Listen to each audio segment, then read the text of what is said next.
Now, it's a joyous day in the video game world. Obsidian are back, and they've brought us a it's a first-person this time, action RPG, similar to like Fallout New Vegas. And how excited is the world with Outer Worlds?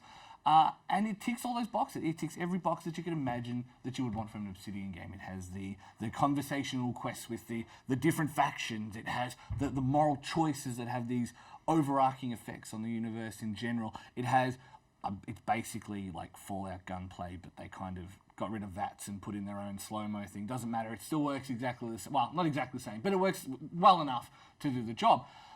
But I guess the main thing is, does it really reach those heights of Fallout New Vegas? I mean, Obsidian are a company that, if nothing else, you could always be guaranteed that the writing was going to be up to snuff, even if, you couldn't actually play Alpha Protocol because it was that broken a game. So there was at least something you could rely on to carry you through. And this has always been the Obsidian kind of curse, in that, I don't think it necessarily fit what Bethesda were trying to do with Fallout, and hence why they copped a lot of flack for the release of New Vegas. Yeah, it was broken, yeah, it was buggy, no more than a Bethesda game, let's be real.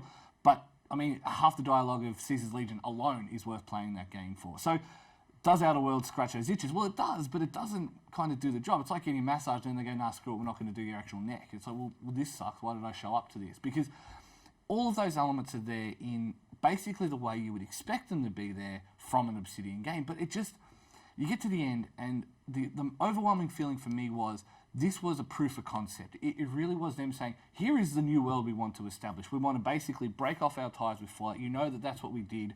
That part of our life is over. Here's a similar thing that we can do in our own engine, in our own time, and we've wrapped it up in this neat little package for you. There's less wandering, there's less this, there's less that, but it just, at some point, as much as it was nice and as much as it did tick all those boxes for me, I just got left wanting a little bit more. It just didn't feel like there was enough meat on the bones. But it does leave it nice and open for universe expansion and DLC. Speaking of expanding, let's expand this conversation out to speak to two other people. Hope and Seamus, thank you very much for joining me to discuss the Outer Worlds. Now, I mean, you've got a pretty good idea that I'm an Obsidian fanboy from that. Are you at least enjoying the game as much as I am, or do you understand where I'm coming from, where it ticks the boxes, but it just doesn't scratch the itch? I think I agree with you pretty completely, to be honest. I felt that it feels like Obsidian said to all their fans, what would you like in a game? And their fans told them the answers, and Obsidian made exactly that and only that. And that's fine, and it's still fun and good, but it's not surprising or particularly interesting, and I don't have that sense of wonder that I like to experience in a good, meaty RPG. I just have that sense of, I'm going to this waypoint and doing this thing and having this cool dialogue option, but I'm not invested like I'd want to be. Yeah, and so that's very similar to how I felt. Now, you've played not as much as us of it, I don't think. No, I'm still somewhat early into it, but I definitely have that feeling where I am enjoying it, for sure. I'm a big Obsidian fan as well. Like, Fallout New Vegas is probably top 5 favourite games of all time.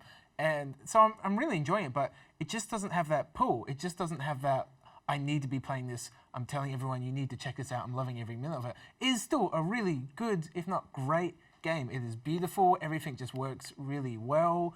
It's everything you would expect, but yeah, it just doesn't have that bit more to just really pull you in, to excite you, to immerse you in like a really fantastical world that you just want to be a part of and make better. I feel like I'm just sort of going through the motions. Yeah, and it is pretty much that. And I guess the other thing as well is, like, with a lot of videos and things like that, is people will always ignore a badly shot video if you've got decent sound. So there's things that people will prioritize when they watch a video. And I think especially the benchmark of lots of Japanese RPGs and a fair few Western RPGs is that as long as the writing and the characters and the engagement is there, I'll put up with the bullshit bugs. And that was why, we used to joke about Bethesda games, but, when they started to cut back on those elements, it stopped being a joke, because it was like, well, I'm not being drawn to it anymore. And I think Outer Worlds, while it isn't buggy, it's the least buggy Obsidian game I've ever played, it's the same kind of thing. It just feels, not Fallout 4 sterile, but a little bit less.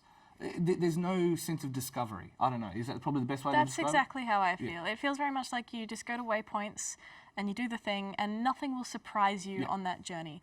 There won't be that moment like you might have had in Fallout or Skyrim that I've experienced, where you sort of have this, something surprising happens, and you tell your friend about it because it's this unique story. Like Skyrim, a lot of people had things where they were watching like giants in the world interact with other beasts and things like that. And this just didn't have anything quite like that for me. The worlds are beautiful. I find some of the lore pretty interesting. Yep. But not in the sense that I'm captivated by any of it. And at first I thought that might have been just me, because sometimes when you're not in the mood for this kind of RPG, but I really was. I really wanted something to get its hooks in me, and I really wanted to feel that satisfaction of discovering and loving a new world. And I don't love it, I just like it. It's something fun to do to pass time. Same. Although I do really appreciate the angle that they've gone for, which is, all about just capitalism and just hyper-libertarianism. Yeah, and it's interesting because it's made me reflect on my own personal experiences in IRL in ways I never would have thought a game would, where I'm like, wow, this reflects on the boss or environment I've been in myself, and how I can actually have an impact on that now here. But still, it did raise some questions with me about morality and whether it's like okay if someone is a bad boss is awful, but they're keeping up this team, or in this case an actual whole settlement together. Is that okay? Like, should you leave that be because it's like keeping everything together, or should you be idealist and wreck it all because you think you know better, but it just makes all these people's lives actually worse? And so has actually brought up some interesting moments for me. And those are the best moments for sure. Yes. And like really when they dive deep into making and the humor of that as well, and just how ridiculous the world is of people being like, yeah, I'm the third generation working for this corporation. I was like, oh my god, that's awful. And like, well, they even managed to sneak in like anarchic, like communist versus like social democrats in there as well. Like they managed to do a great thing with the political spectrum. So I think the consensus is, like, definitely play it if you're into those kind of games, but it's just not going to draw you in the same way like a New Vegas or something like that did. Is that fair to say? I think so. Like, I think it's very good. I think it's very competent. I just don't think it's anything new or that interesting. Yeah, I would agree with pretty much everything you've both come across. Yeah, it feels like we've all kind of got the same vibe. Well, all I can say is I await the numerous DLCs and stuff that are definitely coming now that Microsoft bought them, and now that they're on Game Pass. And I can't believe I'm actually saying I'm looking forward to an expansion pack. It's been a very, very long time.